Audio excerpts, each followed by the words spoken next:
All right, so welcome back to podcast number 2. This is probably going to be a little bit of a touchy subject, but we'll explain why it's been requested here lately. And if you're watching this, obviously we're allowing these podcasts to be video podcasts.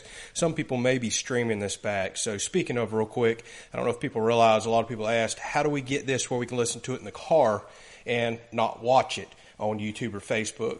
Well, we're not in streaming platforms just yet, but you can actually get YouTube Premium, which I just bought, so it allows offline mode listening. I got it for podcast and for us listening to music, so there is no interruptions, no ads, no anything like that, and that off-screen listening. So you may want to check that out. But we're not here pitching YouTube Premium because I don't get paid for it. So let's talk about a sensitive subject. Where are the kids? So it has become a very common question I have noticed in the comment section here lately on our social media platform and our videos. And I think for 2 reasons. One is because, well, we told people we're starting to do a podcast now and get to the more intimate side of who we are. As we build our social media presence, or whatever you want to call it, more and more people become friends, family, or just genuinely interested in the more intimate side of who we are. And I would say the second reason why all of a sudden we're seeing a surge in this question is the house build series. You know, we just got done building our house right here. As you can see, we're up in our loft, my office, still on a plastic table, not as professional as can be right here, but we're working toward that. We're going to make a nice little podcast room up here. And I think a lot of people have watched these videos recently, especially as some are starting to do good right now, and they're wondering, why on earth is there a one-bedroom house? Y'all still look young.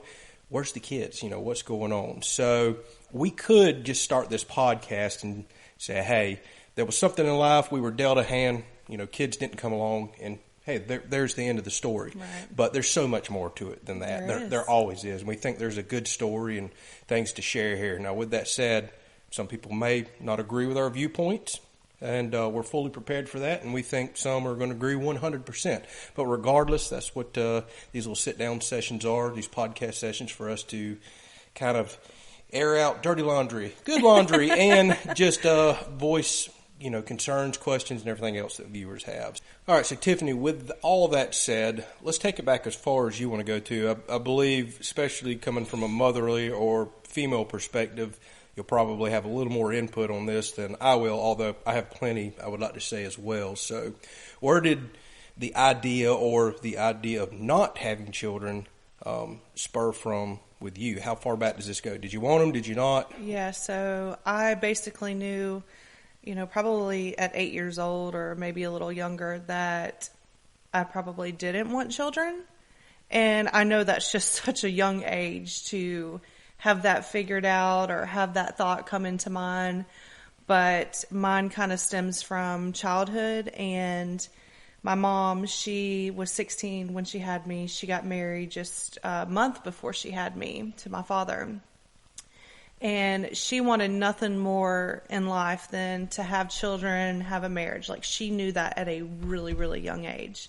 And she went for it. She had me, and then a year later she had my brother. And that's all she dreamed of, was having children. And, you know, being 16, that led her down kind of a rough road, you know, having children at that age. And, you know, just seeing the struggles that she went through and just some of the things I grew up seeing, I think I knew pretty young that I was like, you know, I don't know that I want that for me. And, you know, I didn't know if my idea of that would change as I got older, or, you know, how I would feel whenever I got older, but it just kind of was a gut feeling inside of me that it just kind of stuck with me. And then we met, and probably about 2 weeks after we met, I remember you asking me, you're like, hey, what do you think about children? And we're just, I mean, gosh, I was 18. You were, what, 20? No, yes, about 20 and a half, rolling into 21 at certain So point. It was pretty interesting that he asked me that, because, I mean, prior to that, I had never even discussed that with any young boyfriend I had or anything. So I was like, okay. And I was like, yeah, I don't really want children. And what was your response? So, believe it or not, I had a very similar response. At the time, I wasn't sure that children would fit in my life as well. So you got to understand, I'm fresh out of high school. I'm young, I'm driven, I'm ambitious, I'm working for this business now, and about this time that we meet, I can't remember, had I bought the business yet, or I was looking Not toward yet. buying it. So I already knew, and where my perspective, now this is as a 20-year-old, came from on children was, as selfish as this may sound, I know I had big goals, dreams, and ambitions. At the time, I was chasing that American dream, own your own business and all this other fluff that comes along with that. And I kind of felt like at the time, children would potentially be a hindrance or a holdback. And I think a lot of people can agree they are. Not saying they're not a good thing, they're not a blessing in life. But I knew what I wanted. I knew I was focused. And it was no different to me than if you send your son or daughter off to college and they had a degree or a career they specifically want. You probably don't want them having children at the time because it's potentially going to alter their future, their dreams, their ambitions.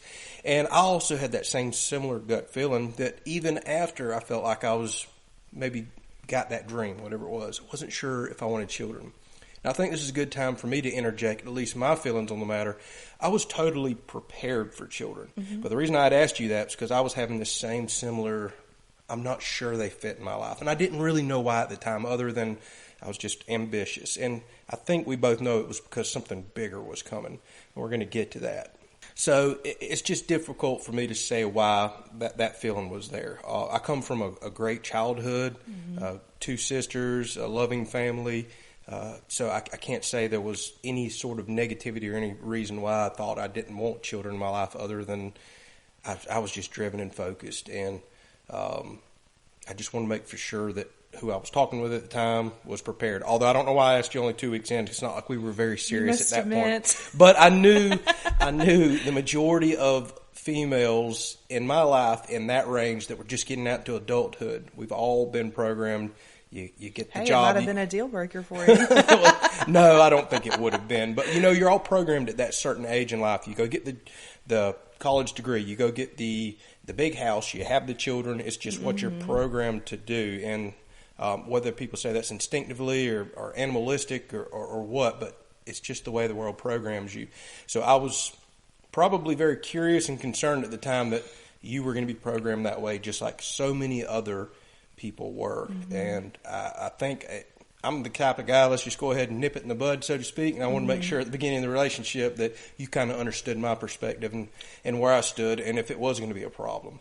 And if you had told me exact opposite, I don't know where we would have been. I don't know that it would have been an absolute deal breaker, but it would have been a discussion. Yeah, you probably would have been like way later on down the road. Yeah. And but I was just as ambitious as you. Like, I skipped my high school year to get my last credit and a half I had so I could jump straight into college. I could provide for myself, have a good career. And that was my main focus. Like, children just wasn't going to fit into that equation. Like, I meant that I was going to be, on the road to what my dreams were too. So, yeah. And I don't think there's nothing wrong with that. So coming from that point, we kind of went through our several year relationship knowing that, or went into it at least, knowing that potentially children may or may not come in the future. I think we both were honestly prepared for whichever direction it went. If we'd had children, I can honestly speak for both of us, I think, and say that we were 100% ready to take care of them. We just wasn't sure that children fit in our life, and we weren't going to actively go out and pursue making children. So, yeah, shortly after we got married, I ended up having female complications and ended up with stage 4 endometriosis and had 3 surgeries. And one of them was a hysterectomy, which, meant I wasn't going to be able to have children. And, I mean, as terrible as it was to have that, I feel like with our minds already made up at that point and us being married, and we kind of already knew that hey, maybe we weren't really meant to have children. Maybe we were put together for a reason, and that's how it kind of, turned out for us. And not that we would have been amazing parents. I mean, we are to our dogs. Yeah. So, and that's a comment I see all the time when people watch the DIY stuff and the building house stuff. So, people for some reason put me up on a pedestal a little bit as far as building things and just the way my mind thinks and works and just the go-get-it attitude. And I promise everybody I'm humbled by that. It actually makes me feel a little uncomfortable reading some of it, and you're always speaking highly of me, and I truly appreciate it. But a common comment and thing that I see occasionally is, it's a shame you don't have children to teach some of these things, because I feel like what I may have is very basic in life, as some people may think. I hold a certain skill set that would be awesome to pass along to children. And without a doubt, the thought comes through my mind from time to time of, this would be pretty cool to especially raise a child in this lifestyle now, with me being at home and some of the things I can teach. But then you go back to what you just said, and that's what always put me at peace. I do feel like we were put together for a reason. We both kind of knew from the beginning of our relationship, before we ever knew you had any medical complications whatsoever, we just weren't feeling the children thing, but we were prepared for it. We absolutely were, and I want to get that point across to people. So I felt the same way. When the complications came and the multiple surgeries came, and I remember the last big surgery, we had to have a discussion before it, and the doctor talked and all, and it was, hey, this is it. There's never no chance of your own children after the surgery. But it was the right thing because of some serious complications you were facing. I was kind of at peace about it, and it kind of clicked and made sense that, I do believe, God did put us together for a reason. That would have crushed a lot of people, especially whether it be a man or a woman or both, that are so just desiring. Just so desiring of children and wanting that so bad, and to get that news, it would have crushed them. Right. And while the whole situation, it sucked for us, and it really sucked for you, no doubt, we took it a whole lot easier than some people would have. So again, I do believe this all makes perfect sense. And then we get the question often, like, what are you going to do when you get older? And, being in my career, that doesn't convince me that's a reason to have children. I've seen so many things over the last 18 years, and it's like that, that doesn't convince me at all. So we can just prepare the best we can to financially be able to take care of ourselves and, be as happy as we can be. So what do you mean by, I know you can't get into much, but what are you talking about you see? Just, for instance, having patients whenever I used to work in the nursing home that had, I've had patients that have had 16 children. I've had patients that have had 10 children. I've had patients that had 2. But them leaving them there and never coming back until the day they died, and not taking care of them. And so, having children, that doesn't convince me that you're going to be taken care of by your children, or that, that's what they're supposed to do, to take care of you. And so, I'm not convinced by that. I understand that. So probably something we should briefly touch on real quick, because I can already see the comment section of this blowing up. Y'all were talking about having children, you can't. Why haven't you decided to adopt? Right. That's going to be such a common question. And it's probably going to be difficult to answer. I think it kind of still goes back to how we felt from day one. Yeah, I got a feeling on it. That is extremely sensitive and complicated subject to cover, for lots of reasons that people can probably grasp. I feel like that would be put on our heart if that's what we were supposed to do too. I do too. And who knows? We don't know what the years are to come. Like, if that was to be put on our heart or something, ages, whatever. Yeah. But so we have our dogs. For the people that for the people that are curious about it, I don't know how to explain the adoption other than it just really hasn't been put on our heart. It's a good way to put it. The desire is still not there. Yes, that's always an option. Now, that's a complicated emotional option, because it's just not the same as having your own children. With that said, I know there's many people out there that can speak to adoption and it being an absolutely wonderful experience. And yes, we still don't know what the future may hold, but I know it's going to get asked, so I'm just letting people know it's not currently on the table for us, just for the way that we feel. Right. So, moving from, people now know that it wasn't on our heart at the time. We felt like we were put together for a reason.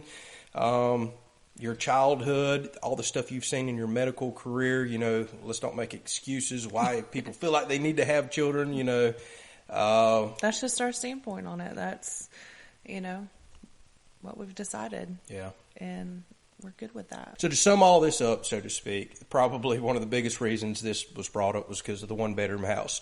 And to say something without just really ruffling a bunch of feathers, so to speak, You and I went through some hard financial times in the past. We talked about it in the last episode, and we're going to dig into it a lot more in some upcoming podcasts because, the debt and being a slave to the lender and all the stuff that we believe, I think is something people really need to hear and we want to get out. But we did not get out of all that to turn around and build our dream home for other people. So I see so many people do this in life. Get the bigger vehicle in case. Build the bigger house in case. We're not spending tens of thousands of more dollars to build and add on and have a bigger house that we have to cool, we have to clean, we have to do electricity. Plus, we came from a 4-bedroom house, and all we did was junk the rooms up. Yeah. So I want people to understand from that view perspective, this is actually a plenty big enough house that we could have easily made it 3 bedrooms. We did big walk-in closet, did big walk-in pantry, things that suited our need. We have a loft up here that somebody can crash in. So we have made a little space aside for guests to come over.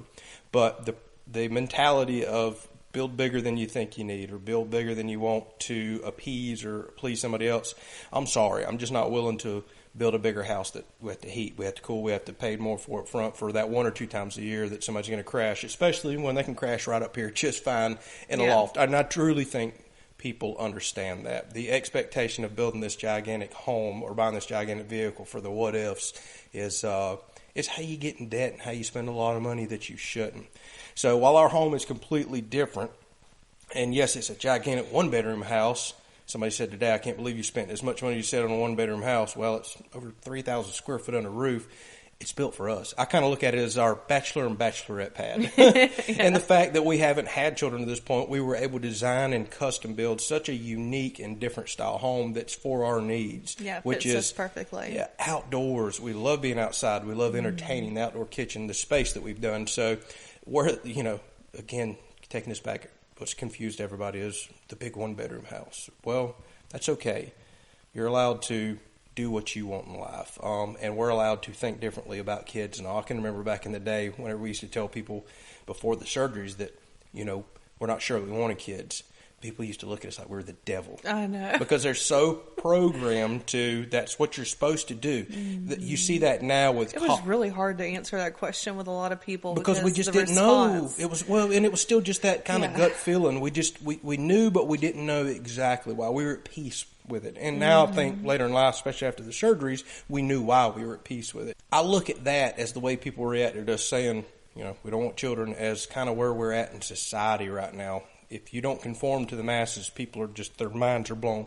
Same way with college. You tell your parents that somebody don't want to go to college nowadays, that's just almost unacceptable, which makes absolutely no sense, It's just because we're all slowly getting pre-programmed. You're supposed to look a certain way. Traditional. Drive a certain way. Traditional values and this, that, and the other. And it's okay to think outside of the box and be a little different because oftentimes there is a bigger plan and meaning for your life. And I think we slowly are figuring ours out here. And things happen for a reason. And people are put together for reasons. Some people may or may not believe that, and that's certainly okay. We do. I think we were put together and we've made this specific journey and path in our life because it was, predetermined, so to speak. I agree. Take with that what you want. People that are listening and watching, you may believe it, you may not, but there's our story of why we do not have children. It's been such a popular request here lately, and that's okay. Feel free to ask about any subjects that you want to know. We may or may not talk about them. We personally started this podcast for more intimate and personal things that we're not going to cover on our other social media platforms. And hey, if something's asked and we don't want to cover it, we're just not going to. We have the right to do that, but we really have no intentions of censoring much of anything.